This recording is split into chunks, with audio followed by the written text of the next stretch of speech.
Welcome back. I'm Udar Pratap Singh. You're joining us on NewsX. Our big focus this hour in a significant move to combat drug-related activities in Manipur. Security forces successfully destroyed approximately 10 acres of illicit poppy cultivation in Old Thengjang Kuki Village in Tamenglong district. This operation is part of the ongoing efforts to dismantle the illegal narcotics trade and curb the production of drugs that pose a serious threat to local communities. The destruction of the poppy fields is seen as a major step in the fight against the cultivation and trafficking of narcotic substances, contributing to the overall security and well-being of the state.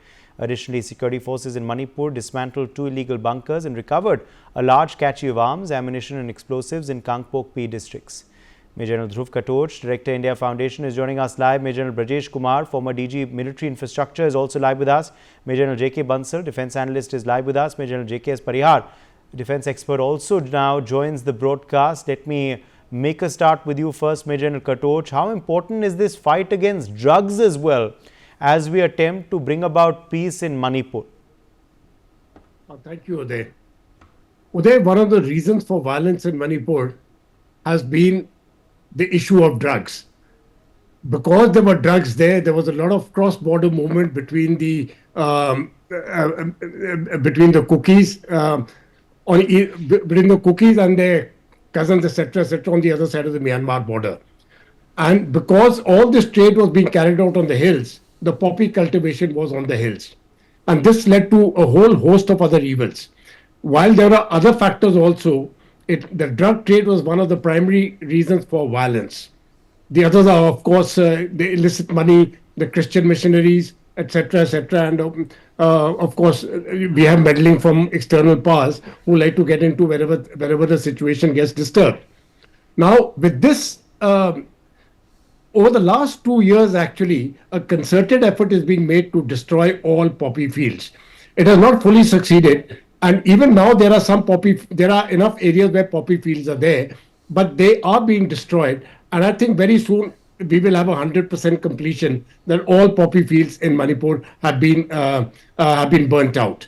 So I think it is going to be a very positive step. This, along with the fact that arms are being captured from all sides of society, both from the Maitis and the Kukis, is another positive step towards peace. So I think very soon, say perhaps within the next 2 to 3 months, we will have a situation in Manipur of reasonable normalcy by which the electoral process can continue. Uday. Okay, let me in fact quickly also join Major General Brajesh Kumar now onto the broadcast. Major General Brajesh Kumar, as far as of course now poppy cultivation is concerned, who do you believe is behind this illegal trade?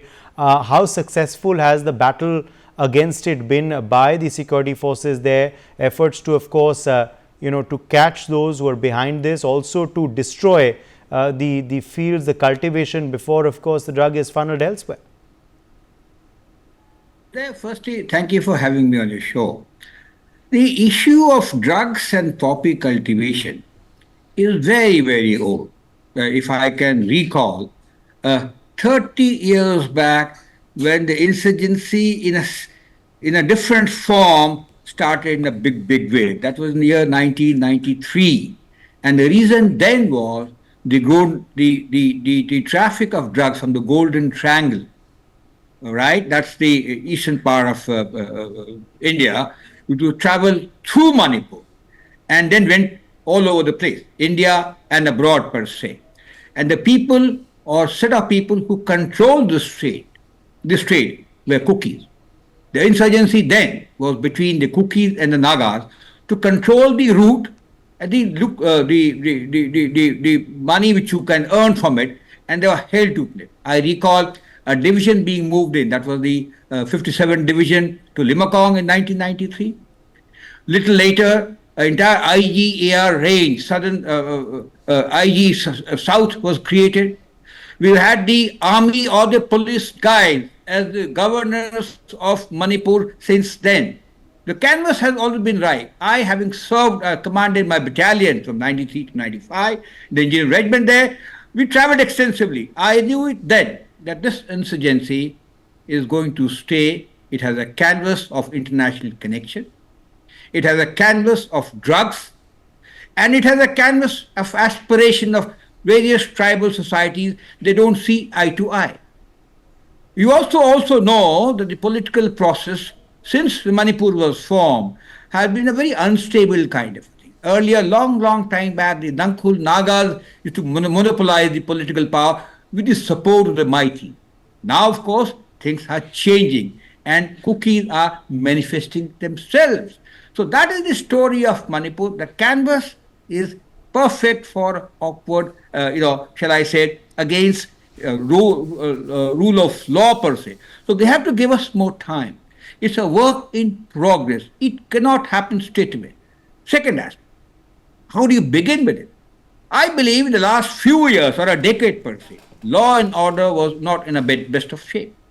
The rule of law has to be established by all concerned, and now we have the governor's rule, and hopefully with the police guy, ex-home commissioner, who dealt with these cases, something might happen. And what he has done is given 7 days for people to surrender arms.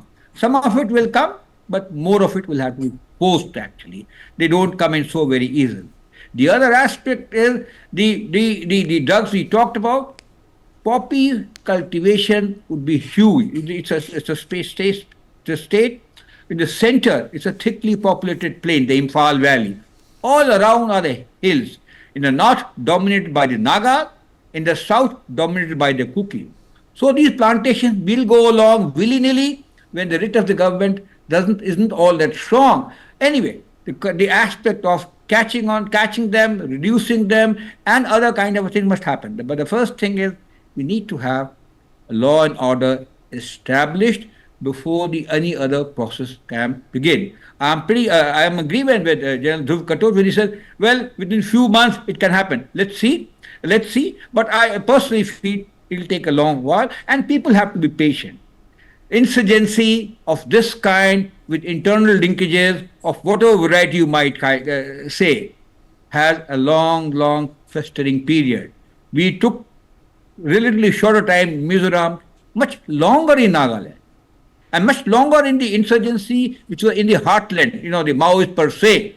So we have to be patient, we have to trust the government, and we have to support them. Politicking is not going to help, and this business of 2 years is a short memory. It is always festering. Any student of internal security or politics will tell you that Manipur has been the right kind of environment for this to fester, and we need to be patient with it. We need to give them time and support with all they need. So actions of the governor, which are very good, I am sure he's going to tackle the young youth, the issues of the youth per se, who are mostly involved. And the third aspect is women folk have always been very, very forward. There used to be a Buria market then, where elderly geriatric women used to go and sell things. They want to be independent. So women folk coming into this little area of insurgency, supporting people, adds a little tougher kind of a thing. And finally, maybe they probably introduce Armed Forces Special Powers Act, invoke and in certain amount of districts. So there are a whole lot of tools which have, but patience is the key. Uday? Okay, let me in fact also now quickly bring in Major General J.K. Bansal onto this discussion. Major General J.K. Bansal, what makes this illegal trade of poppy so lucrative, of course, in the northeast and in particular in Manipur? Who do you believe is behind this, and how much progress has been made so far, and what now needs to be the action plan to nip this in the bud? As has been told by General Katoch and General Brijesh, this is the golden triangle route where this, because this is the money-making business. Anywhere in the world, whenever there is such kind of, whether the poppy seed or the drugs, they do it, and it is a major funding which lead itself to the crime. Because this is a kind of business where the crime is involved. There cannot be a business of this kind in a very fair manner. So that is this destroying about 10 acres of the land and seizing the poppy crops. This is very, very important. Now, as has been after the imposition of governor rule or the president rule, this is the turning point. Now the turning point is that the area dominance exercise is already started. They are already search and operation is already going on, and it's intelligence-based operation. where the Indian Army and Assam Rifle under command of Spear Corps, the work is going on. At the same time, one thing also to be noticed is that the governor is coming forward in the sense he has left the tradition of working from the Raj Bhavan to coming to the secretariat. He has come to some open area also in the sense that he inaugurated some IT centers and he's talking with this Kuki Geo company and this community. In that way, that maybe, of course, it will take much time, at least 2-3 months for the environment to be conducive to have the political dialogue, because ultimately one has to see what is the basic root cause. Root cause was this this for the Methi. They said that there will be a court order for the Methi for this scheduled tribe, which was objected. So this has to be taken into account, and whatever may be the demands of Kuki, that has to be met. And for the Methi, their apprehension is the people coming from outside, they are buying land here, and that Land Protection Act has to be done something, and that's the Kuki, they are asking for some kind of autonomy that has to be taken into account. That has been the Meghalaya, Assam, and Mizoram also. So in that case, there's a long-term process, but definitely it needs to be taken care of. If it is just a firefighting kind of thing, then these groups will be active and will be at such a large scale, then there will be a problem. So I think this is the right action, and that the progress is good, because the bunkers which were made on the highways, which has been dismantled, and 354 vehicles has been allowed to pass from there. Similarly, 110 posts has been made all over this, what they call is the Naka, by the security forces. So I think now the things will improve, and it will go to the normalization. Of course, as has been told earlier also, the patience is required. It will take some time. Back to you there. Okay, let me take that across to Major General Parihar as well. Major General Parihar, now, of course, at the end of the day, this is a lot of progress that has been made also in the last 24 hours as far as, of course, taking on the drug trade is concerned. But also, Major General Parihar, the multi-pronged approach seems to be reaping dividends of the new security action plan put in place, and also the governor taking some tough administrative steps after President's rule imposition in Manipur. What is needed to sustain this momentum, and do you believe there has been progress in the last few days, or are we overstating things? Definitely, I agree with my esteemed panelist and your comments too, that there is a progress. Undoubtedly, the governor, who himself has been engaged with this as a Home Secretary for quite some time, he knows everything very well. And I feel that there could be some political compulsion earlier for government to act. Otherwise, this situation would have not raised up to this point for last almost 2 years. So, whatever has happened, it is a right step, and the Chief Minister N. Viren Singh was not effectively able to manage it because he was biased for his own community, or else that perception was raised like this amongst the communities and Manipur, that the Chief Minister is not neutral to act with this. And actions are visible now. The roads are open up, and hospitals which were closed is now, it has opened up. There is a recovered arms and ammunition, the stolen vehicles. So these are steps. Yes, there are multiple reasons for this crisis to crop up, and as General Bansal has mentioned, one of that is the court order. But this is not. I feel personally that this is one of the cause. The root cause could be the smuggling and the illegal cultivation, because everybody knows for almost 5 decades this is a golden approach from the northeast area to the entire Asia. It is coming up. So that is the one reason, and here as the 10 acres of the cultivation of the illegal poppy has been destroyed. So that shows the quantum of this and the significance. It is not only the Manipur, but this poppy and other illegal cultivation and trafficking is the source of income and funding to the various terrorist groups and insurgents in northeast and in Bangladesh and in Myanmar.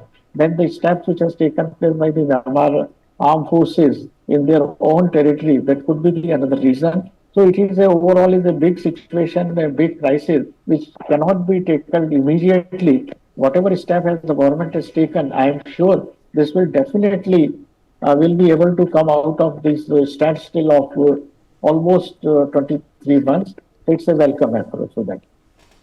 Yes. Okay, let me in fact take that back now across to you, Major General Katoch. Major General Katoch, so far is the progress satisfactory according to you? What more now will we need to do to bring about long-standing peace in Manipur? It's something that has eluded the state for multiple months now. How can we bring it about as soon as possible? Uday, it is my view that the problem in Manipur is more of a creation than an ideological movement, which is why I'm confident that this will be solved sooner rather than later. It is not like the classical Nagaland insurgency or the Mizo insurgency or the problem we had in Manipur itself for many years. This is different. This has been created and it has been added on to by two distinct elements. One is the illegal trade of illegal drug trade by the Chins on one side and the Kukis on the other, which has been a major component, and two other factors. We must never forget these factors. The church group has been very active in this. The church is directly responsible for most of the conflicts which have taken place in the Northeast, and they are responsible here too. And the second is, along with this, is there are external agencies. Now it is coming out in the Trump presidency how money is being used to create disturbances in various parts of India.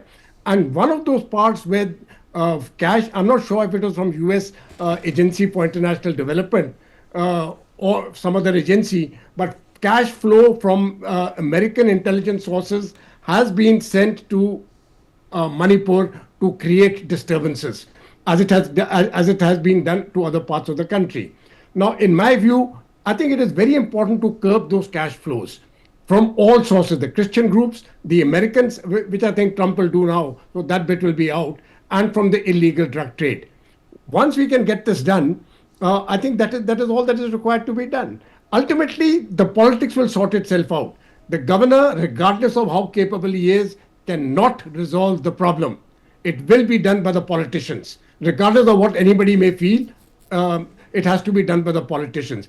And I think the bottom line must be told, and the cookies must be specifically told about this bottom line. The tribal status, if it is given to the Maitis, it will stand. It is a legal order, it is a court order, and the cookies have got no right to object to it. If they want to object to it, let us remove all tribal status from all the areas, all the Northeast. Let them all live as common citizens. That they're not prepared to do. And Manipur is a state of the Maitis, and they are the only people who have been denied, whereas everybody else is living at their expense. I think it is highly unfair. We have got to be fair to the Maiti community, otherwise there will never be peace. Uday. Okay, let me in fact quickly take that to Major General Brajesh Kumar as well once again. Major General Kumar, now let's just talk about the road ahead for Manipur. What do you believe now needs to be the priority in the next days ahead? We're taking things every day as it comes. Earlier, of course, a 7-day ultimatum was given by the governor. We did see a lot of, communities disarm in that point, but more, of course, efforts are still needed. What now need to be the priorities in the next few days ahead? Uday, this trouble is basically a political problem. And I agree with Dhruv Patel, who said it has to be solved politically. Well, to get the political environment going, we got to use security forces to get the law and order, to get the fear of law into them. Now, I mean, we want to be hopeful and see that it happens in a few months.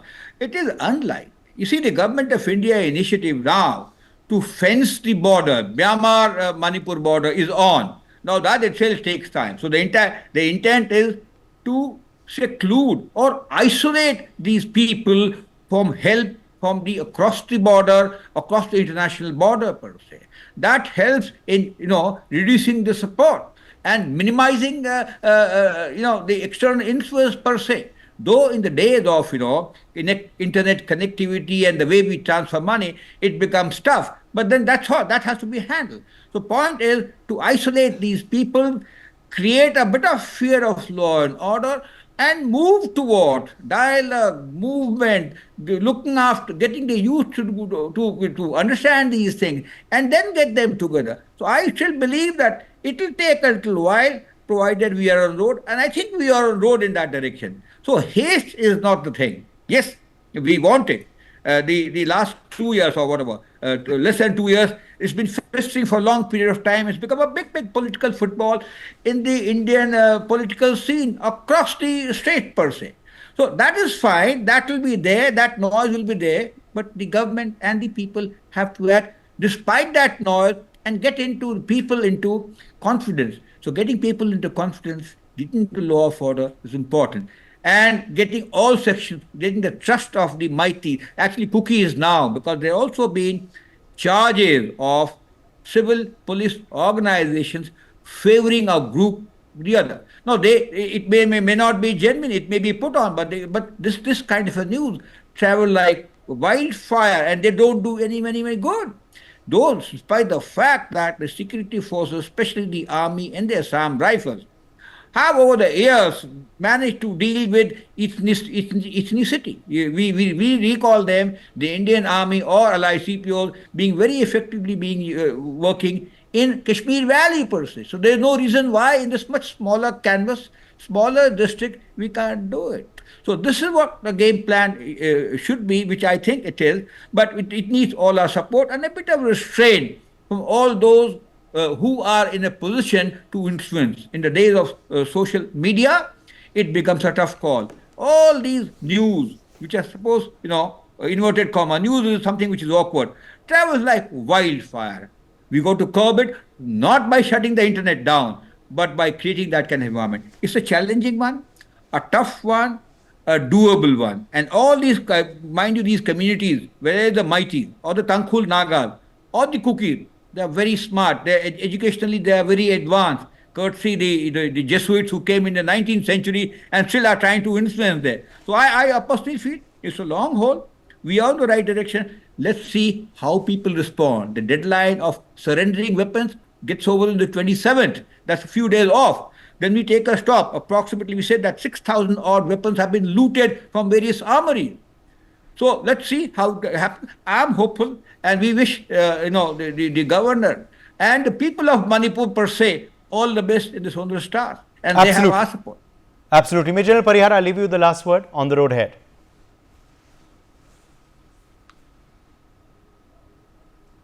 Major General Parihar, can you hear me? Okay, unfortunately, we've lost him, I think. All right, let's leave it at that. My thanks to all of our guests for joining us on this discussion. It's time for a very short break.